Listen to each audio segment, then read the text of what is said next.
খুব ভাল কথা এটা হৈছে যে আমাৰ ইন্ধনৰ মূল্য বৃদ্ধি হৈছে। মই ভাবোঁ ইন্ধন অতি কমে 500 টকা পেট্ৰলৰ আৰু ডিজেলৰ লিটাৰ হ'ব লাগে। আৰু এই যেতিয়া 500 টকা লিটাৰ হ'ব তেতিয়া এই পইচাখিনি নিশ্চিতভাৱে ৰাজকোষত জমা হ'ব আৰু ৰাজকোষৰ ধৰণে আমি ৰাম মন্দিৰ তৈয়াৰ কৰিব পাৰিম। এতিয়া দেশত আমাৰ কেৱল এটাহে ৰাম মন্দিৰ আছে।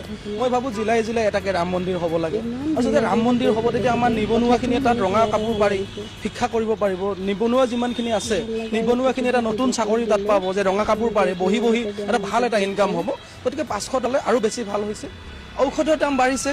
মইতো ভাবোঁ ঔষধ খাবই নালাগে, কাৰণ এনেই আমাৰ শ কোটি আমাৰ আচলতে জনসাধাৰণ বাঢ়িছে। মানুহ জন্মিলেতো মৃত্যু হ'বই লাগিব। গতিকে ঔষধ খোৱাকৈ যিমানখিনি পাৰে গৌমূত্ৰ পান কৰি তেওঁলোকে সুস্থ হৈ থাকক, আৰু যদি সুস্থ নহয় তেনেহ'লে ভগৱানক চিন্তি তেওঁলোকে শিপুৰলৈ যাওক। কেৱল আমাৰ দেশখনে নহয়, গোটেই বিশ্বই তেলৰ সংকটত পৰিব, ইন্ধনৰ সংকটত পৰিব। কাৰণ কিয় যুদ্ধ সদৃশ পৰিৱেশৰ কাৰণে হৰমুজ প্ৰণালীৰ যি পথ, সেই পথ কিন্তু ইতিমধ্যে বন্ধ হৈ আছে। যদি এমাহৰ ভিতৰত যদি সেই পথ যদি নোখোলে কিন্তু বিশ্বই কিন্তু বিশেষভাৱে জুৰুলা হৈ পৰিব, সংকটত পৰিব ইন্ধনৰ ক্ষেত্ৰত। এইটো খুব ভাল কথা। যোৱাকালি নৰৱেত দেখিছোঁ আমাৰ বিশ্বগুৰুক বাবা শ্ৰী নৰেন্দ্ৰ দামোদৰ দাস মোদীক কোনোবা এগৰাকী সাংবাদিকে প্ৰশ্ন সুধিছিলে, তেওঁ দৌৰি পলাইছে।